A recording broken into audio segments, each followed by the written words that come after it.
اس میں ہمیں کیا کرنا چاہیے، کیا طریقہ اختیار کرنا چاہیے کہ ہم نبرد آزما ہو سکیں؟ کیا ہم غزوہ ہند کی احادیث کو ہی ریپیٹ کرتے رہیں گے تو کام چل جائے گا؟ کیا ہم خالی ہر اسلامی مہینے کی 11 تاریخ کو 11ویں کی کا ختم دلواتے رہیں گے، محفلیں کراتے رہیں گے تو کام چل جائے گا؟ یا الحمدللہ رب العالمین، یا پھر ہر سال 12 ربیع الاول پہ برقی کمکمیں لگا کر اور کھانے پکا کر لوگوں کو کھلا کر اور نعتیں سنا کر ہم یہ سب کام کر گزریں گے، جبکہ دشمن جو ہے بہت بڑی پلاننگ کر کے بیٹھا ہوا پچھلے 200-250 سال سے؟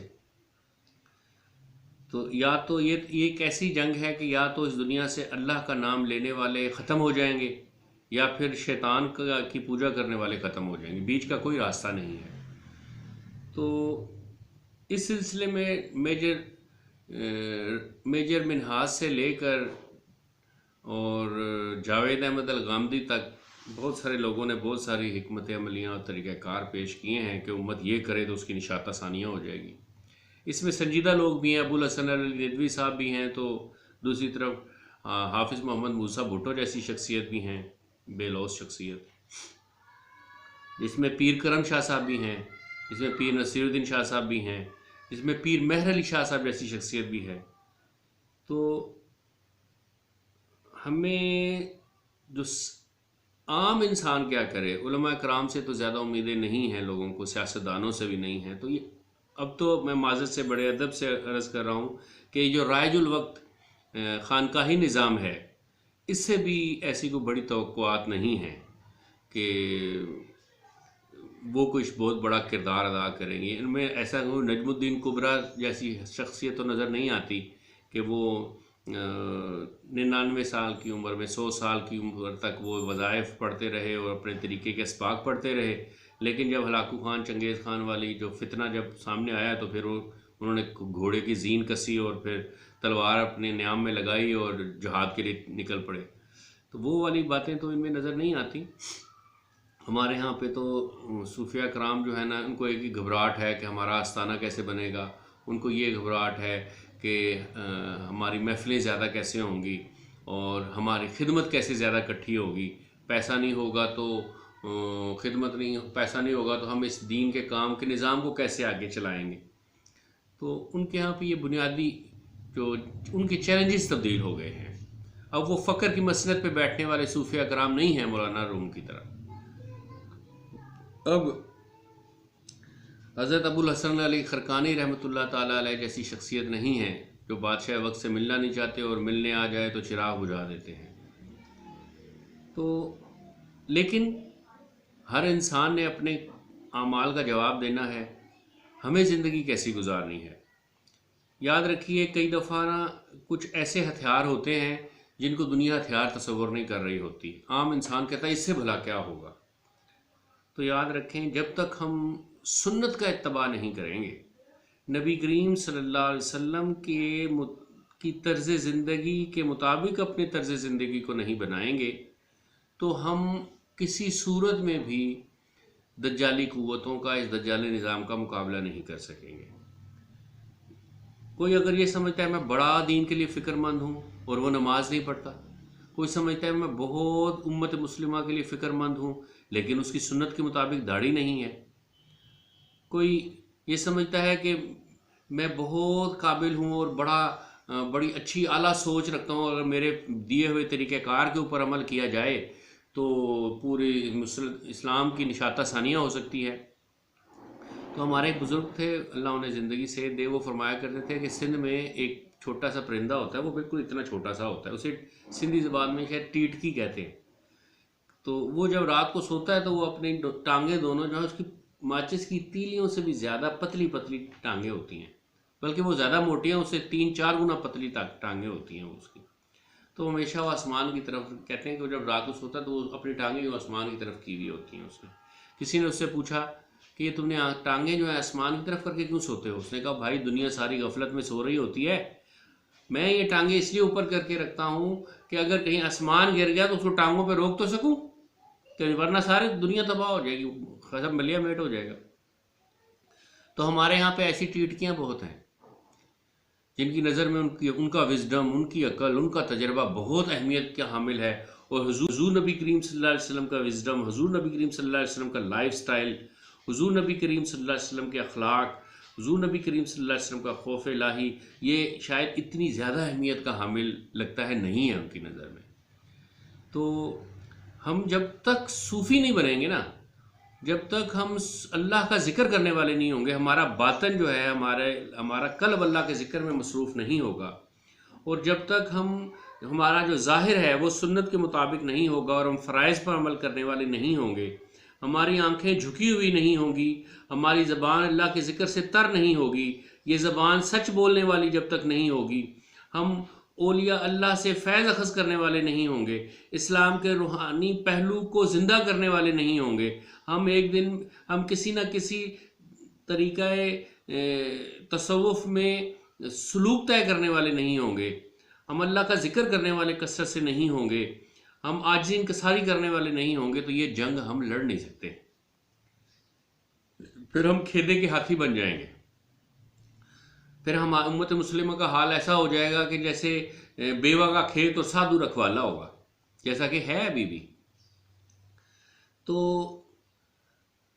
یہ انتظار کرنا چھوڑ دیں، ہم یہ کہ فلاں پیر صاحب یہ عمل اللہ والے کریں گے تو پھر میں یہ کروں گا، یا ان کی دعاؤں سے میرا کام چل جائے گا، یا فلاں عالم دین جب یہ تحریک چلائیں گے تو پھر میں ان کو فالو کروں گا۔ نہیں، آپ خود اسلام کے علم بردار ہیں، آپ کو جتنا اللہ نے اس علم سکھا دیا ہے آپ عالم ہیں، آپ کو جتنی اللہ نے سمجھ دے دیا، آپ کو اللہ نے ذکر سکھا دیا، آپ صوفی بھی ہیں، آپ اس کے اوپر عمل کرنا شروع کر دیجئے،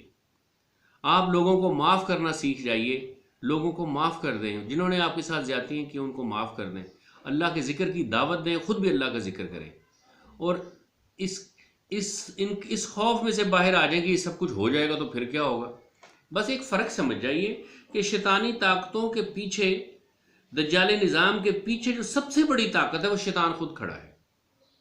اور کلمہ پڑھنے والے کے پیچھے اللہ اور اس کے رسول صلی اللہ علیہ وسلم کھڑے ہیں، تو ان کی طاقت اور قوت کا مقابلہ اور موازنہ تو کیا ہی نہیں جا سکتا شیطان کے ساتھ، شیطان کی کوئی ہستی اوقات نہیں ہے۔ ایک اور بات بھی سمجھ جائیے کہ آپ جتنا بھی احادیث کے ذریعے، قرآن کے ذریعے اور اسرائیلیات کو پڑھ کے بھی دیکھ لیں تو شیطان کبھی بھی خود میدان جنگ میں نہیں اترتا، چاہے وہ جنگ انفرادی شخصیت پہ ہو، انفرادی ہو یا اجتماعی جنگ ہو بڑی، شیطان ہمیشہ ہمیں ہی ہمارے خلاف اکساتا ہے، ہم سے ہی ہمارے خلاف جرم کرواتا ہے، اور پھر ہمیں ہی سزا دلواتا ہے۔ اگر ہم کسی طریقے سے ہمارے اندر یہ ریزسٹنس پیدا ہو جائے کہ ہم اس کے اکسانے کے اوپر، ورگلانے کے اوپر جو ہے وہ ورگلائے نہ جائیں، اکسائے نہ جائیں، تو وہ کچھ بھی نہیں کر سکتا۔ لیکن یہ کام کب ہوگا؟ یہ کام تب ہوگا جب ہم اللہ کا ذکر کریں گے۔ حضور صلی اللہ علیہ وسلم کی حدیث ہے، امام غزالی نے اپنی کتاب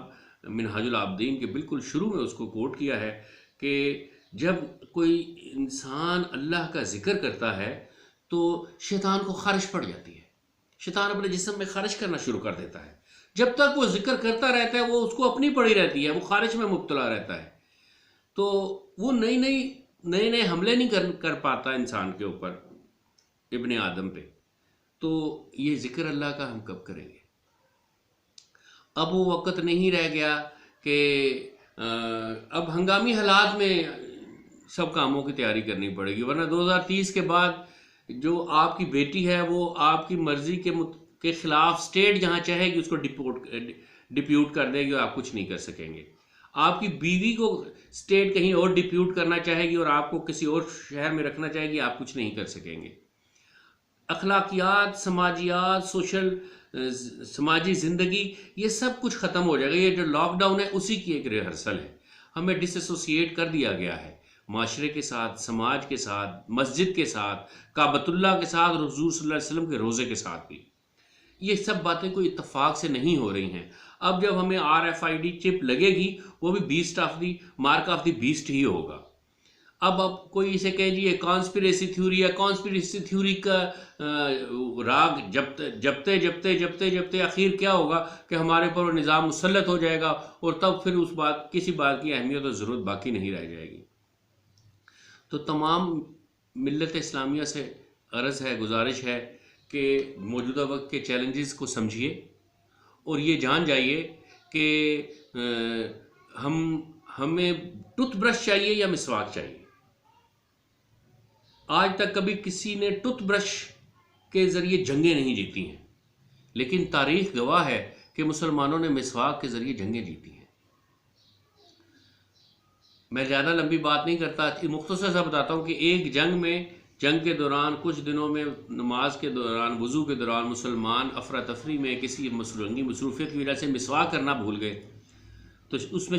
فتح حاصل نہیں ہو رہی تھی مسلمانوں کو اس جنگ میں۔ تو آخر جرنیلوں کی میٹنگ ہوئی اور مشاورت ہوئی کہ ہم سے ایسی کون سی اللہ کے نبی کی سنت چھوٹ رہی ہے جس کی وجہ سے ہم یہ جنگ پہ فتح نہیں حاصل کر پا رہے، ورنہ ہم نے تو اس سے بہت زیادہ بڑے دشمن کے اوپر بھی غلبہ حاصل کیا ہے۔ تو بڑے لوگوں نے، کسی نے اس بات کی طرف نشاندہی کی کہ ہم آج کل وضو جب کرتے ہیں تو مسواک نہیں کرتے، تو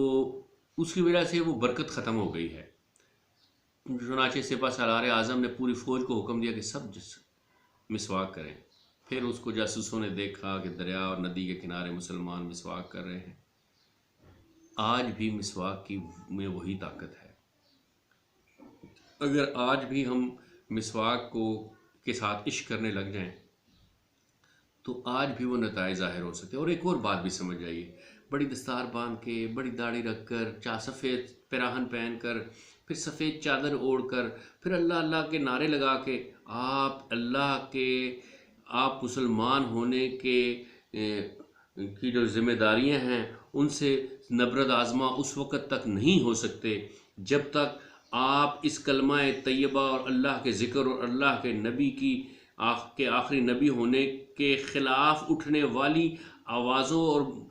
بڑی بڑی مہموں کے خلاف جہاد کا جذبہ نہیں رکھتے، اور جہاد کا عملی منصوبہ بندی نہیں رکھتے۔ ہم نے زندہ رہ کے کیا لینا ہے؟ کیا ایک آدمی ڈسپرین کھاتا ہے مر جاتا ہے، اور ایک آدمی کو سٹنگر میزائل لگتا ہے وہ مر جاتا ہے، تو ایٹ دی اینڈ آتی تو موت ہی ہے نا۔ وہ گھر کے بستر پہ آ جائے، ہاسپٹل میں آ جائے، یا پھر کسی سرحد پہ کھڑے ہوئے جنگ کے دوران آ جائے، بارڈر پہ آ جائے، تو اس سے ہم ڈرتے کیوں ہیں؟ جب ہم نے مر ہی جانا ہے، یہ دنیا عارضی دنیا ہے، یہ فنا ہونے والی دنیا ہے، اس دنیا کے پہاڑوں نے، آسمانوں نے، زمینوں نے، ستاروں نے، سب نے فنا ہو جانا ہے، تو ہم نے بھی فنا ہو جانا ہے، ہمیں بقا تو نہیں ہے۔ تو ہم اللہ کے ساتھ جو ہم وعدہ کر کے آئے ہیں، جو ہم نے اس سے اگریمنٹ کیا ہے کلمہ پڑھنے کے بعد، اس کے لیے خالی تبلیغ کا جذبہ کافی نہیں ہے۔ تبلیغ سے تو نیک روحیں جو ہے اسلام کی طرف آئیں گی، جو شیطان کے اثر میں ہیں اور ان کے رگ و ریشے میں خود شیطان دوڑتا ہے، وہ تو آپ کا قرآن اور حدیث سن کے اسلام قبول نہیں کریں گے۔ ان کو تو تلوار کے ذریعے، ان کو تو ہتھیار کے ذریعے، ان کا ہتھیار بند ہو کے ان کے ساتھ بات کرنی ہے، مقابلہ کرنا ہے، ان کی جان لینی بھی ہے اور اس جنگ میں اپنی جان دینی بھی ہے۔ تو جب تک ہمارے اندر یہ جو ہم اپنی جان کو بڑی اہمیت، یہ کوئی ہماری زندگی کا خدا تو نہیں ہے، رب ہے، زندگی اس کی ایک امانت ہے ہمارے پاس، یہ اس نے واپس لے لینی ہے، تو اس کو عزت دار طریقے سے کیوں نہ ہم واپس دیں اس کو۔ تو یاد رکھیے، یہ جہاد کا جذبہ، سنت پہ اتباع کا جذبہ، اور اپنے ارد گرد لوگوں کے ساتھ جڑنے کا جذبہ، ان کے ساتھ محبت کرنے کا، ان کے ساتھ فکر مندی رکھنے کا جذبہ، یہ جب تک ہم میں نہیں آئے گا اور فی الفور نہیں آئے گا، تب تک آپ ان چیلنجز سے نبرد آزما نہیں ہو سکیں گے۔ ہم دنیا کے اختتام کی طرف چل رہے ہیں، چل نہیں رہے ہیں بلکہ دوڑ رہے ہیں، اور شیطان اور شیطانی قوتیں یہ چاہتی ہیں کہ اس دنیا کے اختتام سے پہلے ایک دفعہ اس اللہ کی زمین کے اوپر شیطان کا قانون نافذ ہو جائے، اس کی حکومت قائم ہو جائے، اور سب کلمہ پڑھنے والے کلمے کا انکار کر دیں، اللہ کے ایک ہونے کا انکار کر دیں، نبی کریم صلی اللہ علیہ وسلم کی رسالت کا انکار کر دیں، اور اس کے لیے بلیک میل کرنے کے لیے اس کے پاس بھوک ہے، اس کے پاس انسانوں کو بلیک میل کرنے کے لیے زندگی ہے اور موت ہے۔ تو ایسی صورت میں جب تک ہم اگر چاہیں یا نہ چاہیں، خواہی نہ خواہی یہ جنگ ہم پہ مسلط ہو چکی ہے، ہم انسانیت کی بقا کی جنگ